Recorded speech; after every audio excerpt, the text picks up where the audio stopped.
Welcome to info segment Kannada YouTube channel. ಈ ವಿಡಿಯೋದಲ್ಲಿ cinema ಹಿಸ್ಟ್ರಿಯಲ್ಲೇ ಮಾಡಿರೋ one of the most unique horror ಸಿನಿಮಾಗಳಲ್ಲಿ ಒಂದಾಗಿರೋ 2023ರಲ್ಲಿ ರಿಲೀಸ್ ಆದ late night with the devil ಸಿನಿಮಾನ ಎಕ್ಸ್ಪ್ಲೈನ್ ಮಾಡಲಿದ್ದೇನೆ. ಈ ವಿಡಿಯೋದಲ್ಲಿ ನೀವು ಒಂದು ಯುನೀಕ್ ಹಾರರ್ ಥ್ರಿಲ್ಲರ್ ಕಥೆಯನ್ನು ಕೇಳಲಿದ್ದೀರಿ. ಬಿಲ್ಡಪ್ ಕೊಟ್ಟಿದ್ದು ಸಾಕು, ಬನ್ನಿ ಕತೆ ಕಡೆ ಹೋಗೋಣ. ಈ ಸಿನಿಮಾ 1970ರ ಸಮಯದಲ್ಲಿ ಒಂದಿಷ್ಟು ವೈಲೆಂಟ್ ಫುಟೇಜ್ಗಳನ್ನು ಟಿವಿಯಲ್ಲಿ ತೋರಿಸುವುದರ ಮುಖಾಂತರ ಪ್ರಾರಂಭವಾಗುತ್ತದೆ. ನಂತರ ಜಾಕ್ ಡೆಲ್ರಾಯ್ ಎಂಬ ಟಿವಿ ಹೋಸ್ಟನ್ನು ನಮಗೆ ಪರಿಚಯ ಮಾಡುತ್ತಾರೆ.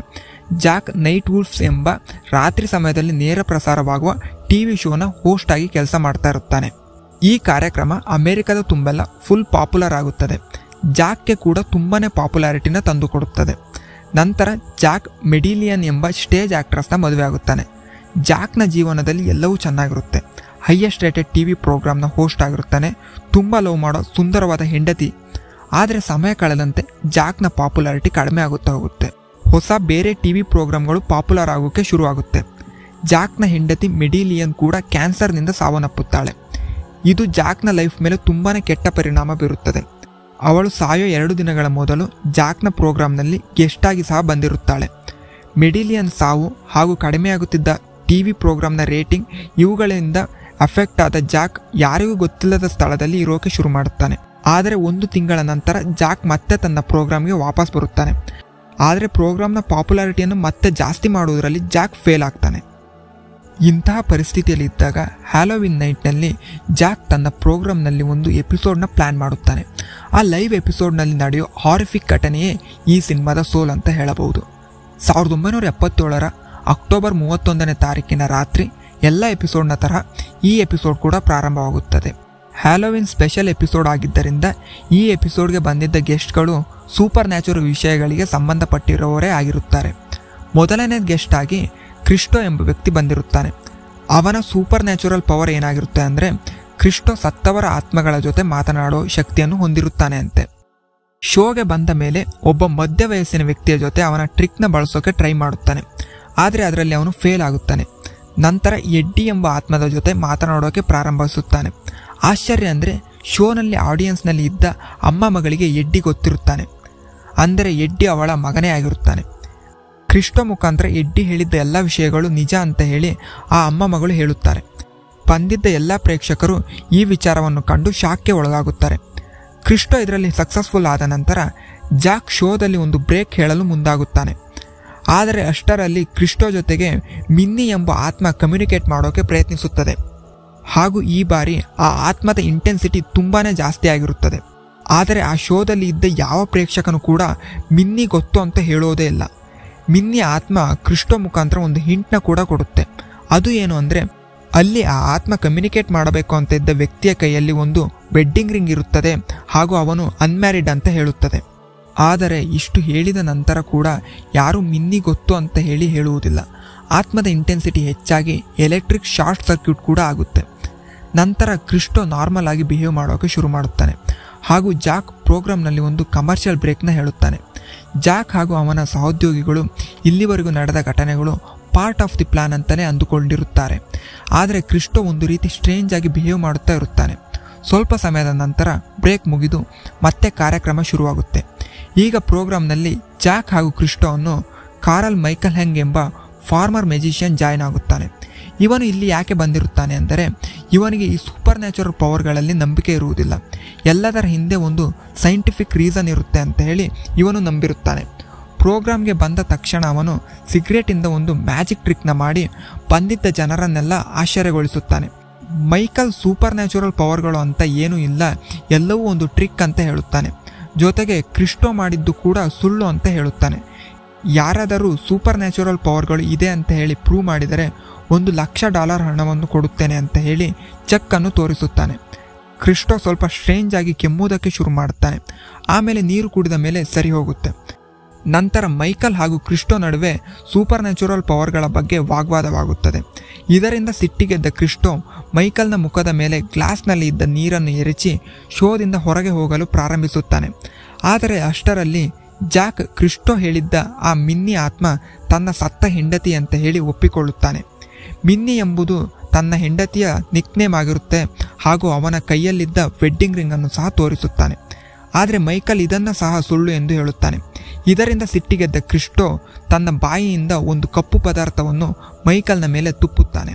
ಇದರಿಂದ ಕ್ರಿಸ್ಟೋ ಅಸ್ವಸ್ಥನಾಗುತ್ತಾನೆ ಹಾಗೂ ಆಂಬ್ಯುಲೆನ್ಸ್ ಬಂದು ಕ್ರಿಸ್ಟೋನನ್ನು ಆಸ್ಪತ್ರೆಗೆ ಕರೆದುಕೊಂಡು ಹೋಗುತ್ತದೆ. ಅಷ್ಟರಲ್ಲಿ ಪ್ರೋಗ್ರಾಂನಲ್ಲಿ ಮತ್ತೊಂದು ಬ್ರೇಕ್ನ ಹಾಕಿರುತ್ತಾರೆ. ಪ್ರೋಗ್ರಾಂನ ಸೆಟ್ನ ಹಿಂದೆ ಜಾಕ್ನ ಬಳಿ ಬಂದ ಮೈಕಲ್, ನೀನೇ ನಿನ್ನ ಹೆಂಡತಿಯ ನಿಕ್ನೇಮ್ನ ಬಗ್ಗೆ ಕ್ರಿಸ್ಟೋಗೆ ಹೇಳಿದ್ದೀಯಾ ಅಂತ ಹೇಳಿ ಜಾಕ್ನ ಬ್ಲೇಮ್ ಮಾಡುತ್ತಾನೆ. ಸ್ವಲ್ಪ ನಿಮಿಷಗಳ ನಂತರ ಮತ್ತೆ ಪ್ರೋಗ್ರಾಂ ಶುರುವಾಗುತ್ತೆ. ಜಾಕ್ ಹಾಗೂ ಮೈಕಲ್ ಕ್ರಿಸ್ಟೋ ಬಗ್ಗೆ ಸ್ವಲ್ಪ ಮಾತನಾಡುತ್ತಾರೆ. ನಂತರ Jack conversations with the devil ಎಂಬ ಪ್ಯಾರಾಸೈಕಲಾಜಿಕಲ್ ಬುಕ್ ಬಗ್ಗೆ ಹೇಳುತ್ತಾನೆ. ಈ ಬುಕ್ನ ಜೂನ್ ರೋಸ್ ಎಂಬ ಪ್ಯಾರಾಸೈಕಲಾಜಿಸ್ಟ್ ಡಾಕ್ಟರ್ ಬರೆದಿರುತ್ತಾರೆ. ಈ ಬುಕ್ ಡಾಕ್ಟರ್ ಜೂನ್ ಹಾಗೂ ಲಿಲ್ಲಿ ಎಂಬ ಹುಡುಗಿಯ ಕಾನ್ವರ್ಸೇಷನ್ಗಳನ್ನು ಆಧರಿಸಿತ್ತು. ಈ ಲಿಲ್ಲಿ ಬಗ್ಗೆ ಹೇಳಬೇಕು ಅಂದರೆ, ಕೆಲವು ವರ್ಷಗಳ ಹಿಂದೆ ಇವಿಲ್ ಸ್ಪಿರಿಟ್ಗಳಿಗಾಗಿ ಮಾಡಿದ್ದ ಒಂದು ಚರ್ಚ್ನಲ್ಲಿ ಮಕ್ಕಳುಗಳನ್ನು ಕಿಡ್ನಾಪ್ ಮಾಡಿ ಕ್ರೂರವಾಗಿ ಹಿಂಸಿಸಿ ಇವಿಲ್ ಸ್ಪಿರಿಟ್ಗಳಿಗೆ ಬಲಿ ಕೊಡುತ್ತಿದ್ದರು. 1974 ಸಮಯದಲ್ಲಿ ಇದು ಅಮೆರಿಕನ್ ಪೊಲೀಸ್ಗೆ ಗೊತ್ತಾಗಿ ಈ ಚರ್ಚ್ನ ಮೇಲೆ ದಾಳಿ ಮಾಡಿದಾಗ ಆ ಚರ್ಚ್ನಲ್ಲಿದ್ದ ಜನ ಚರ್ಚ್ಗೆ ಬೆಂಕಿ ಹಚ್ಚಿಕೊಂಡು ಸತ್ತು ಹೋಗುತ್ತಾರೆ. ಅಲ್ಲಿ ಬದುಕಿ ಉಳಿದ ಏಕೈಕ ವ್ಯಕ್ತಿ 10 ವರ್ಷದ ಲಿಲ್ಲಿ ಎಂಬ ಹುಡುಗಿಯಾಗಿರುತ್ತಾಳೆ. ನಂತರ ಡಾಕ್ಟರ್ ಜೂನ್ ಲಿಲ್ಲಿಯ ಗಾರ್ಡಿಯನ್ ಆಗುತ್ತಾಳೆ. ಶೋಗೆ ಬಂದಾಗ ಸ್ವಲ್ಪ ಸಮಯ ನಾರ್ಮಲ್ ಆಗಿ ಎಲ್ಲರೂ ಮಾತನಾಡಿಕೊಳ್ಳುತ್ತಾರೆ. ನಂತರ ಜಾಕ್ ಶೋದಲ್ಲಿ ಮತ್ತೊಂದು ಬ್ರೇಕ್ನ ಹೇಳುತ್ತಾನೆ. ಈ ಬ್ರೇಕ್ನ ಸಮಯದಲ್ಲಿ ಜಾಕ್ ಹಾಗೂ ಡಾಕ್ಟರ್ ಜೂನ್ ಪ್ರೈವೇಟ್ ಆಗಿ ಒಂದಿಷ್ಟು ಮಾತನಾಡಿಕೊಳ್ಳುತ್ತಾರೆ. ಅಲ್ಲಿ ನಮಗೆ ಈ ಶೋನ ಮುಖಾಂತರ ಡಾಕ್ಟರ್ ಜೂನ್ ತನ್ನ ಬುಕ್ಕನ್ನು ಫೇಮಸ್ ಮಾಡಿಕೊಳ್ಳಬೇಕು ಅಂತ ಇರುವುದು ನಮಗೆ ಗೊತ್ತಾಗುತ್ತದೆ. ಹಾಗೂ ಡಾಕ್ಟರ್ ಜೂನ್ಗೆ ಲಿಲ್ಲಿಯನ್ನು ಈ ರೀತಿ ಒಂದು ಲೈವ್ ಪ್ರೋಗ್ರಾಮ್ಗೆ ಕರೆದುಕೊಂಡು ಬಂದಿರುವುದರಲ್ಲಿ ತುಂಬಾನೇ ಭಯ ಇರುತ್ತದೆ ಎಂಬುದು ಗೊತ್ತಾಗುತ್ತದೆ. ಈ ನಡುವೆ ಜಾಕ್ನ ಬಳಿ ಈ ಪ್ರೋಗ್ರಾಮ್ನ ಪ್ರೊಡ್ಯೂಸರ್ ಬಂದು ಕ್ರಿಸ್ಟೋ ಆಸ್ಪತ್ರೆಗೆ ಕರೆದುಕೊಂಡು ಹೋಗುತ್ತಿದ್ದ ದಾರಿಯ ಮಧ್ಯದಲ್ಲೇ ಸತ್ತು ಹೋದ ಎಂದು ಹೇಳುತ್ತಾನೆ. ಇದು ಜಾಕ್ಗೆ ಒಂದು ಶಾಕಿಂಗ್ ಸುದ್ದಿಯಾಗಿರುತ್ತದೆ. ಸ್ವಲ್ಪ ನಿಮಿಷಗಳ ನಂತರ ಪ್ರೋಗ್ರಾಂ ಮತ್ತೆ ಶುರುವಾಗುತ್ತದೆ. ಡಾಕ್ಟರ್ ಜೂನ್ ಪ್ಯಾರಾಸೈಕಾಲಜಿಯ ಬಗ್ಗೆ ಸ್ವಲ್ಪ ಎಕ್ಸ್ಪ್ಲೈನ್ ಮಾಡುತ್ತಾಳೆ. ನಂತರ ಅವಳು ಆ ಚರ್ಚ್ನಿಂದ ತಂದಿದ್ದ ಕೆಲವು ವಸ್ತುಗಳನ್ನು ತೋರಿಸುತ್ತಾಳೆ. ಅದರಲ್ಲಿ ಒಂದು ಕತ್ತಿ ಕೂಡ ಇರುತ್ತದೆ. ಅವಳ ಪ್ರಕಾರ ಇದೇ ಕತ್ತಿಯಿಂದ ಇವಿಲ್ ಸ್ಪಿರಿಟ್ಗಳಿಗೆ ಬಲಿ ಕೊಡುತ್ತಿದ್ದರು. ಆ ಕತ್ತಿಯನ್ನು ತೆಗೆದುಕೊಂಡ ಮೈಕಲ್ ಆ ಕತ್ತಿಯಿಂದ ತನ್ನನ್ನು ತಾನೇ ಚುಚ್ಚಿಕೊಳ್ಳುವ ಹಾಗೆ ನಟಿಸುತ್ತಾನೆ. ಆದರೆ ಇದನ್ನು ಅವನು ಸುಮ್ಮನೆ ತಮಾಷೆಗೆ ಮಾಡಿದೆ ಅಂತ ಹೇಳುತ್ತಾನೆ. ಈ ಘಟನೆ ಆದ ನಂತರ ಡಾಕ್ಟರ್ ಜೂನ್ ಹಾಗೂ ಮೈಕಲ್ ನಡುವೆ ಒಂದಿಷ್ಟು ವಾಗ್ವಾದವಾಗುತ್ತದೆ. ನಂತರ ಜಾಕ್ ಹಾಗೂ ಲಿಲ್ಲಿಯ ನಡುವಿನ ಸಂಭಾಷಣೆಯಿಂದ ಲಿಲ್ಲಿಯ ಒಳಗೆ ಇರೋ ಡೆವಿಲ್ನ ಬಗ್ಗೆ ನಮಗೆ ತಿಳಿಯುತ್ತದೆ. ಲಿಲ್ಲಿಯ ಒಳಗೆ ಇರೋ ಇವಿಲ್ ಸ್ಪಿರಿಟ್ಗೆ ರಿಗಲ್ಸ್ ಎಂದು ಹೆಸರು ಕೂಡ ಲಿಲ್ಲಿ ಇಟ್ಟಿರುತ್ತಾಳೆ. ಹಾಗೂ ಡಾಕ್ಟರ್ ಜೂನ್ನ ಸಹಾಯದಿಂದ ಲಿಲ್ಲಿ ಆ ಇವಿಲ್ ಸ್ಪಿರಿಟ್ನ ವಾಯ್ಸ್ನ ಕಂಟ್ರೋಲ್ ಸಹ ಮಾಡುತ್ತಿರುತ್ತಾಳೆ. ಇದೇ ಸಮಯದಲ್ಲಿ ಅಲ್ಲಿ ಒಂದು ಶಾರ್ಟ್ ಸರ್ಕ್ಯೂಟ್ ಕೂಡ ಆಗುತ್ತದೆ. ಆದರೆ ಮೈಕಲ್ ಅದರ ಹಿಂದೆ ಇದ್ದ ಸೈಂಟಿಫಿಕ್ ರೀಸನ್ನ ಹೇಳುತ್ತಾನೆ. ಆದರೆ ಲಿಲ್ಲಿ ಇದಕ್ಕೆ ರಿಗಲ್ಸೇ ಕಾರಣ ಅಂತ ಹೇಳುತ್ತಾಳೆ. ಜಾಕ್ ಲಿಲ್ಲಿಯ ಬಳಿ ರಿಗಲ್ಸ್ನ ಕರೆಯೋಕೆ ಹೇಳುತ್ತಾನೆ. ಆದರೆ ಇದಕ್ಕೆ ಡಾಕ್ಟರ್ ಜೂನ್ ಮೊದಲಿಗೆ ಒಪ್ಪುವುದಿಲ್ಲ. ಆದರೆ ಅವಳನ್ನು ನಂತರ ಒಪ್ಪಿಸಲಾಗುತ್ತದೆ. ಲಿಲ್ಲಿಯನ್ನು ಒಂದು ಚೇರ್ಗೆ ಗಟ್ಟಿಯಾಗಿ ಕಟ್ಟಿ ಡಾಕ್ಟರ್ ಜೂನ್ ಲಿಲ್ಲಿಯ ಮುಖಾಂತರ ರಿಗಲ್ಸ್ನೊಂದಿಗೆ ಮಾತನಾಡಲು ಪ್ರಯತ್ನಿಸುತ್ತಾಳೆ. ಲಿಲ್ಲಿ ರಿಗಲ್ಸ್ ಆಗಿ ಬದಲಾದ ತಕ್ಷಣ ಅವಳ ಬಿಹೇವಿಯರ್, ವಾಯ್ಸ್ ಹಾಗೂ ಫೇಶಿಯಲ್ ಎಕ್ಸ್ಪ್ರೆಷನ್ ಎಲ್ಲವೂ ಬದಲಾಗುತ್ತದೆ. ಲಿಲ್ಲಿ ತುಂಬಾನೇ ವೈಲೆಂಟ್ ಆಗಿ ಬಿಹೇವ್ ಮಾಡುವುದಕ್ಕೆ ಪ್ರಾರಂಭಿಸುತ್ತಾಳೆ.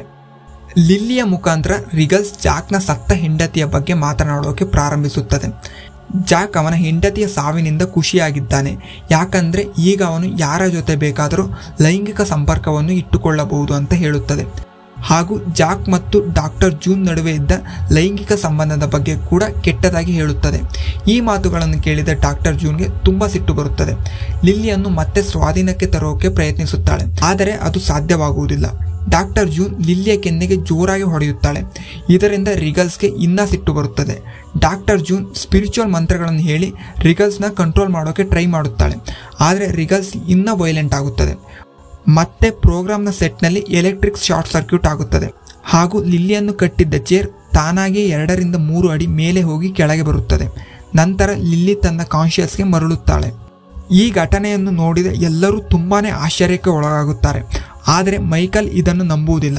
ಇದರ ಬಗ್ಗೆ ಏನೋ ಹೇಳೋಕೆ ಬರುತ್ತಾನೆ. ಆದರೆ ಜಾಕ್ ಮತ್ತೊಂದು ಬ್ರೇಕ್ಗೆ ಹೋಗುತ್ತಾನೆ. ಜಾಕ್ ಲಿಲ್ಲಿ ಹಾಗೂ ಡಾಕ್ಟರ್ ಜೂನ್ನ ಸಮಾಧಾನಗೊಳಿಸುತ್ತಾನೆ. ಹಾಗೂ ಪ್ರೋಗ್ರಾಮ್ನ ಕೆಲವು ಪ್ರೇಕ್ಷಕರು ಹಾಗೂ ಪ್ರೋಗ್ರಾಮ್ನ ಕೆಲವು ಕೆಲಸಗಾರರು ಭಯದಿಂದ ಸೆಟ್ನ ಬಿಟ್ಟು ಹೋಗುತ್ತಾರೆ. ಮೈಕಲ್ಗೆ ಕ್ರಿಸ್ಟೋ ಸತ್ತ ವಿಚಾರ ಕೂಡ ಗೊತ್ತಾಗುತ್ತದೆ. ಜಾಕ್ ಹಾಗೂ ಪ್ರೋಗ್ರಾಮ್ನ ಪ್ರೊಡ್ಯೂಸರ್ ಈ ಎಪಿಸೋಡ್ನಿಂದ ಅವರ ಪ್ರೋಗ್ರಾಮ್ ಮತ್ತೆ ಪಾಪ್ಯುಲರ್ ಆಗಲಿದೆ ಅಂತ ಮಾತನಾಡಿಕೊಳ್ಳುತ್ತಾರೆ. ಹಾಗೂ ಬ್ರೇಕ್ ಮುಗಿದು ಮತ್ತೆ ಪ್ರೋಗ್ರಾಮ್ ಶುರುವಾಗುತ್ತದೆ. ಪ್ರೋಗ್ರಾಂ ಮತ್ತೆ ಶುರುವಾದ ತಕ್ಷಣ ಮೈಕಲ್ ಈಗ ನಡೆದ ವಿಚಿತ್ರ ಘಟನೆಗೆ ಹಿಪ್ನೋಟಿಸ್ ಹಾಗೂ ಮ್ಯಾನಿಪ್ಲಿಕೇಶನ್ ಕಾರಣ ಅಂತ ಹೇಳುತ್ತಾನೆ. ಇದರಿಂದ ಡಾಕ್ಟರ್ ಜೂನ್ಗೆ ಸಿಟ್ಟು ಬರುತ್ತದೆ. ಜಾಕ್ ಮೈಕಲ್ಗೆ ನೀವು ಯಾವುದೇ ಪ್ರೂಫ್ ಇಲ್ಲದೆ ಏನೇನು ಹೇಳ್ತಾ ಇದ್ದೀರಿ ಅಂತ ಹೇಳುತ್ತಾನೆ. ಈ ಮಾತನ್ನು ಕೇಳಿದ ಮೈಕಲ್ ಲೈವ್ ಪ್ರೋಗ್ರಾಮ್ನಲ್ಲೇ ಒಂದು ಹಿಪ್ನೋಟಿಸ್ ಎಕ್ಸ್ಪೆರಿಮೆಂಟ್ ಮಾಡೋಕೆ ರೆಡಿಯಾಗುತ್ತಾನೆ. ಇದಕ್ಕೆ ಅವನ ಪ್ರೋಗ್ರಾಮ್ನ ಕ್ರ್ಯೂ ಮೆಂಬರ್ಗಳಲ್ಲಿ ಒಬ್ಬನಾದ ಗಸ್ ಅನ್ನು ವಾಲಂಟಿಯರ್ ಆಗಿ ಕರೆದುಕೊಂಡು ಹೋಗುತ್ತಾನೆ. ಎದುರು ಬದಲು ಕುರ್ಚಿಗಳನ್ನು ಹಾಕಿಕೊಂಡು ಹಾಗೂ ಎನ್ವೈರನ್ಮೆಂಟನ್ನು ಡಾರ್ಕ್ ಮಾಡಿ ಮತ್ತು ಅಲ್ಲಿ ಇದ್ದ ಎಲ್ಲರನ್ನೂ ಅವನ ಕೈಯಲ್ಲಿದ್ದ ವಾಚನ್ನೇ ಫೋಕಸ್ ಮಾಡೋಕೆ ಹೇಳುತ್ತಾನೆ. ಆ ವಾಚನ್ನು ಆನ್ ಮಾಡಿದ ಮೇಲೆ black and white loop roll ಆಗೋಕೆ ಶುರುವಾಗುತ್ತದೆ. ಸ್ವಲ್ಪ ನಿಮಿಷಗಳ ಕಾಲ ಮೈಕಲ್ ಎಲ್ಲರಿಗೂ ಆ ಲೂಪನ್ನೇ ಫೋಕಸ್ ಮಾಡೋಕೆ ಹೇಳುತ್ತಾನೆ. ಆಮೇಲೆ ಆ ವಾಚನ್ನು ತನ್ನ ಜೋಬಿಗೆ ಹಾಕಿಕೊಳ್ಳುತ್ತಾನೆ. ಗಸ್ನ ಬಳಿ ಮೈಕಲ್ ನೀವು ಹಿಪ್ನೋಟಿಸ್ ಆಗಿದ್ದೀರಾ ಅಂತ ಕೇಳುತ್ತಾನೆ. ಅದಕ್ಕೆ ಗಸ್ ಖಂಡಿತ ಇಲ್ಲ ಅಂತ ಹೇಳಿ ತುಂಬ ಕಾನ್ಫಿಡೆಂಟ್ ಆಗಿ ಹೇಳುತ್ತಾನೆ. ನಂತರ ಮೈಕಲ್ ಹೊಟ್ಟೆಯಲ್ಲಿರುವ ಹುಳಗಳ ಬಗ್ಗೆ ಗಸ್ಗೆ ಇದ್ದ ಭಯದ ಬಗ್ಗೆ ಕೇಳುತ್ತಾನೆ. ಆಮೇಲೆ ಮೈಕಲ್ ಚಿಟಿಗೆ ಹೊಡೆದ ತಕ್ಷಣ ಗಸ್ನ ಬಿಹೇವಿಯರಲ್ಲಿ ನಮಗೆ ಬದಲಾವಣೆಗಳು ಕಂಡುಬರುತ್ತವೆ. ಇದರಿಂದ ಗಸ್ ಮೈಕಲ್ನ ಹಿಪ್ನೋಟಿಸ್ಗೆ ಒಳಗಾಗಿರುವುದು ನಮಗೆ ಗೊತ್ತಾಗುತ್ತದೆ. ನಂತರ ಗಸ್ ಇಲ್ಲಿ ತುಂಬ ಶಕೆ ಅಂತ ಹೇಳಿ ತನ್ನ ಕೋಟನ್ನು ತೆಗೆದುಹಾಕುತ್ತಾನೆ ಹಾಗೂ ಸ್ವಲ್ಪ ತುರುಕಿ ಇದೆ ಅಂತ ಹೇಳಿ ತನ್ನ ಕತ್ತನ್ನು ಕೆರೆದುಕೊಳ್ಳೋಕೆ ಶುರು ಮಾಡುತ್ತಾನೆ. ಆದರೆ ಅವನ ಕತ್ತಿನಿಂದ ರಾಶಿ ರಾಶಿ ಹುಳಗಳು ಹೊರಗೆ ಬರೋಕೆ ಪ್ರಾರಂಭವಾಗುತ್ತದೆ. ಇದರಿಂದ ಗಸ್ ಪ್ಯಾನಿಕ್ ಆಗುತ್ತಾನೆ. ತನ್ನ ಶರ್ಟ್ ಅನ್ನು ಬಿಚ್ಚುತ್ತಾನೆ ಹಾಗೂ ತನ್ನ ಹೊಟ್ಟೆಯೊಳಗೆ ತುಂಬಾನೇ ಹುಳಗಳು ಇದ್ದಾವೆ ಅಂತ ಹೇಳುತ್ತಾನೆ ಹಾಗೂ ಹೊಟ್ಟೆಯನ್ನು ಬಗೆದುಕೊಳ್ಳುವುದಕ್ಕೆ ಪ್ರಾರಂಭಿಸುತ್ತಾನೆ. ಮೈಕಲ್ ಗಸ್ನ ಮೇಲೆ ಮಾಡಿದ ಹಿಪ್ನೋಟಿಸ್ನ ನಿಲ್ಲಿಸೋಕೆ ಪ್ರಯತ್ನ ಪಡುತ್ತಾನೆ, ಆದರೆ ಅದು ಆಗುವುದಿಲ್ಲ.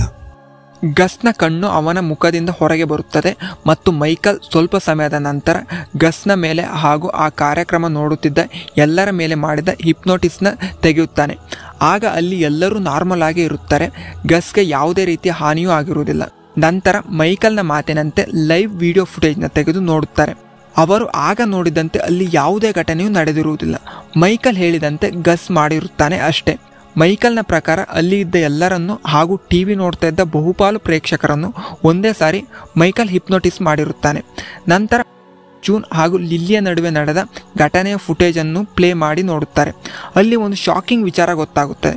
ಅದು ಏನು ಅಂದರೆ ಜಾಕ್ನ ಹೆಂಡತಿಯ ಆತ್ಮ ಆ ವಿಡಿಯೋ ಫುಟೇಜ್ನಲ್ಲಿ ಇರುತ್ತದೆ. ಇದನ್ನು ನೋಡಿದ ಮೈಕಲ್ ಜಾಕ್ನ ಹೆಂಡತಿಯ ಸಾವನ್ನೇ ಅನುಮಾನಿಸುತ್ತಾನೆ. ಆದರೆ ಇಷ್ಟರೊಳಗೆ ಲಿಲ್ಲಿಯ ಮೈ ಮೇಲೆ ರಿಗಲ್ಸ್ನ ಸ್ಪಿರಿಟ್ ಮತ್ತೆ ಬಂದಿರುತ್ತದೆ. ಆದರೆ ಲಿಲ್ಲಿಯ ಕೈಗಳನ್ನು ಕಟ್ಟಿರುವುದಿಲ್ಲ. ಈ ಬಾರಿ ಸೆಟ್ನಲ್ಲಿ ದೊಡ್ಡದಾಗಿ ಎಲೆಕ್ಟ್ರಿಕ್ ಶಾರ್ಟ್ ಸರ್ಕ್ಯೂಟ್ ಆಗುತ್ತದೆ. ಲಿಲ್ಲಿಯನ್ನು ಮುಟ್ಟೋಕೆ ಹೋದ ಜಾಕ್ ಹಾಗೂ ಜೂನ್ಗೆ ಶಾಕ್ ಹೊಡೆಯುತ್ತದೆ.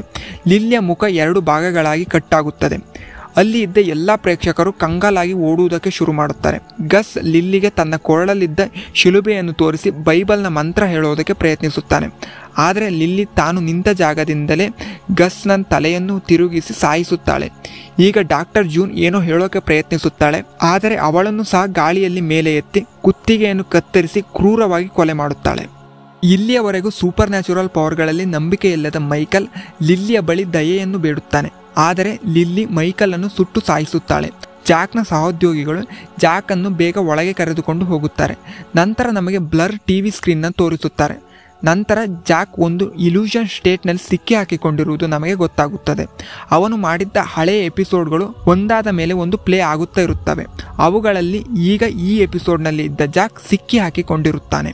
ಹೀಗೆ ತುಂಬಾ ಎಪಿಸೋಡ್ಗಳ ಇಲ್ಯೂಷನ್ನ ನಂತರ ಆ ಚರ್ಚ್ನಲ್ಲಿ ಬಲಿ ಕೊಡುತ್ತಿದ್ದ ಕ್ರೂರ ಜನರು ಜಾಕ್ನನ್ನು ಬೆಡ್ನ ಮೇಲೆ ಮಲಗಿದ್ದ ಅವನ ಹೆಂಡತಿಯ ಬಳಿಗೆ ಕರೆದುಕೊಂಡು ಹೋಗುತ್ತಾರೆ. ಅಲ್ಲಿ ಅವನ ಹೆಂಡತಿ ಕ್ಯಾನ್ಸರ್ನ ನೋವಿನಿಂದ ನರಳುತ್ತಾ ಇರುತ್ತಾಳೆ ಹಾಗೂ ಆ ಚರ್ಚ್ನಲ್ಲಿ ಬಲಿ ಕೊಡಲು ಬಳಸುತ್ತಿದ್ದ ಕತ್ತಿಯಿಂದ ಅವಳನ್ನು ಸಾಯಿಸಲು ಜಾಕ್ನ ಬಳಿ ಅವನ ಹೆಂಡತಿ ಕೇಳಿಕೊಳ್ಳುತ್ತಾಳೆ.